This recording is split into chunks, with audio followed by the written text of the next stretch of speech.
ब्राह्मण को भगवान शिव जी का गण बनने का अवसर मिला।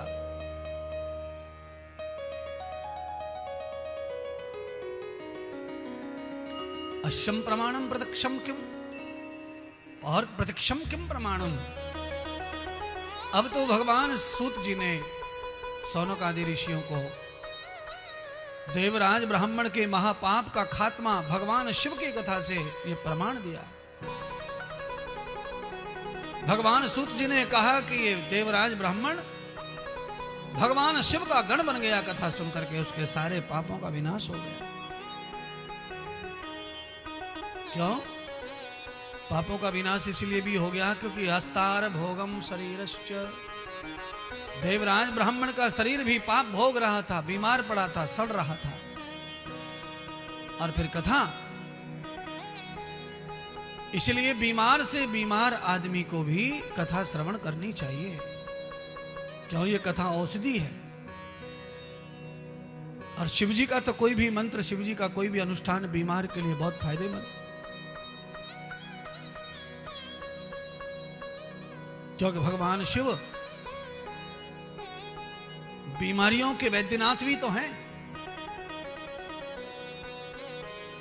तो इसलिए मन का बीमार हो या तन का बीमार हो या धन का बीमार हो, तीनों बीमारियों का खात्मा शिव कथा से हो सकता है। गरीबी जा सकती है, बीमारी जा सकती है, पाप प्रवृत्ति जा सकती है। ये तीनों पलायन कर जाएंगे और इनके बदले में क्या आएगा वो आप जानते हैं।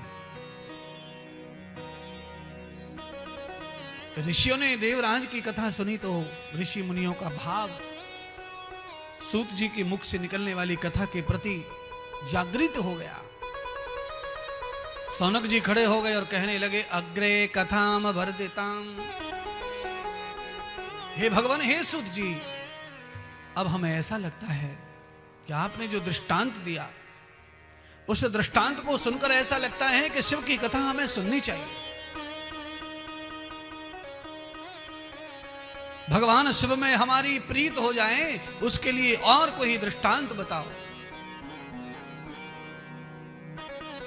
श्रोता की संतुष्टि बिना दृष्टांत के, चमत्कार के नहीं हो सकती। श्रोता आए और कथा बैठे सुने और वक्ता कथा सुनाता रहे, संतुष्टि हो जाएगी? नहीं होगी। इसीलिए बीच बीच में कथा में कुछ चमत्कार भी करने पड़ते हैं, दृष्टांत भी करने पड़ते हैं। केवल मैं टौने टोटके नहीं करूंगा शिव कथा में, बाकी दृष्टांत रोज होंगे, हजारों दृष्टांत आप सुन पाएंगे, देख पाएंगे, और वो दृष्टांत ही चमत्कार हैं।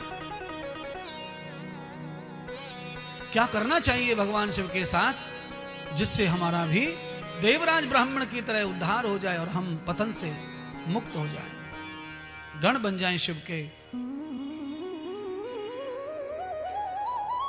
तो ये देवराज ब्राह्मण अकेला ही था। ऐसी ही पावन कथा भगवान सूत जी ने सुनाई ग्रस्त की।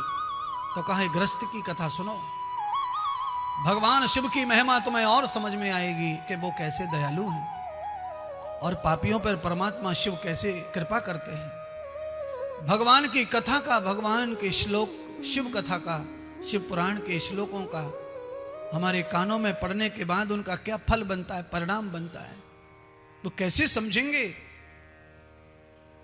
तो भगवान सूत जी एक और ऐसी ही कथा सुनाते हैं, ग्रस्त की कथा, पति पत्नी की कथा। तो कहा, सौनक जी, बिंदुक नाम का एक व्यक्ति, उसकी पत्नी चंचुला,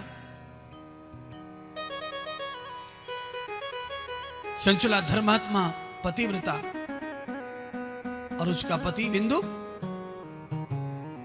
अपवित्रता से भरा हुआ, दुष्टता से भरा हुआ, छल से भरा हुआ, कपट से भरा हुआ,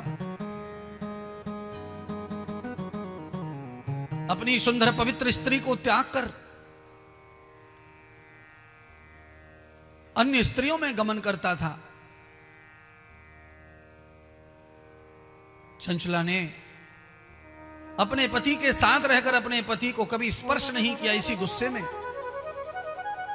कि वो पराई स्त्रियों के साथ गमन कर रहा है। इसलिए पत्नी ने पति को साथ रह के त्याग दिया, गृहस्थ में, घर में रहकर, रोटी देती, कपड़ा धोती और पतिव्रत धर्म का पालन करती, पर उस दुष्ट पति को स्पर्श ना करती। उसके साथ में गृहस्थ संबंध समाप्त कर दिया, संतान उत्पन्न नहीं होने दी, क्योंकि ये दुर्जन है, दुष्ट है, औलाद दुष्ट पैदा होगी। परिवार को बचा लिया चंचुला ने।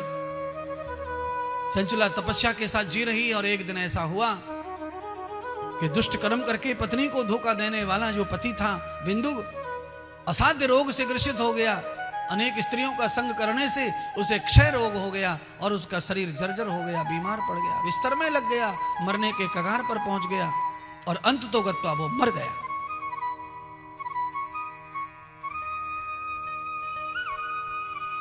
सौनक जी ने पूछा, मरकर कहां गया, उसको कैसा जन्म मिला?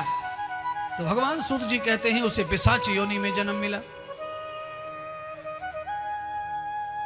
प्रेत योनि तो कब भी ठीक है, प्रेत योनि ठीक है, उसमें से जल्दी रिटर्न हो सकता है, आदमी मनुष्य बन सकता है दोबारा से। पर पिशाच योनि में जन्म मिला तो बहुत कठिन है कि वो दोबारा मनुष्य बनने के लिए रिटर्न हो सके, बहुत कठिन कर्म है।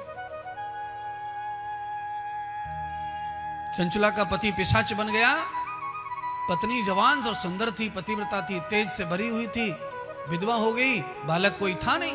तो गांव के अड़ोसी पड़ोसी जो रहते हैं वो कहने लगे, इस उम्र में कैसे अकेली रहोगी, विवाह कर लो, विवाह कर लो। अड़ोसी पड़ोसी बुजुर्ग सलाह दे रहे थे विवाह की, और जो चंचुला के बराबर के जो उम्र के पुरुष थे वो चंचुला को ऑफर कर रहे थे कि मेरी पत्नी बन जाओ, मेरी पत्नी बन जाओ, मेरी पत्नी बन जाओ। चंचुला किसी भी पति का, किसी भी पुरुष का स्पर्श करना नहीं चाहती थी। चंचुला ने यह निश्चय कर लिया था कि जब वो पति ऐसा चला गया तो इन पतियों के साथ में विवाह करके क्यों मैं अपने जीवन को, जिंदगी को समाप्त करूं। पर आखिर में गांव के अनेक पुरुष चंचुला के पीछे पड़ गए। तो चंचुला को एक दिन यह तकलीफ हुई कि घर से निकलना मुश्किल हो गया। जिस गली में, जिस जगह जाए, कोई ना कोई पुरुष उसे टोचे, इशारा करे, कोई ऑफर करे, कोई बोले, कोई कहे, कोई गंदी नजर डाले। तो एक दिन क्रोध में आकर के चंचुला ने अपना शरीर एक पुरुष को दे दिया, ए मर जाओ, ये शरीर के भुक्कड़ हैं, ये शरीर को प्राप्त कर लोगे। मांस मज्जा हड्डी मलमूत्र का ये डिब्बा तुम्हें इतना मोहित कर रहा है तो इसे पालो। चंचुला ने उससे पहले कभी भी ये भोग सुख नहीं देखा था। आज उस पुरुष के संग के कारण चंचुला के मन में भी विषय बैठ गया और चंचुला को विषय की आदत पड़ गई। ऐसी पवित्र नारी, उसे विषय की आदत पड़ गई। और जब उसे विषय की आदत पड़ी तो चंचुला भी कई मर्दों के साथ अपना संबंध निहित कर लिया। अनेक पुरुषों के साथ चंचुला भी अपने शरीर को आदान प्रदान करने लगी। उसके परिणाम स्वरूप यह हुआ कि जो हाल उसके पति का हुआ था वही बीमारी चंचुला को भी लग गई।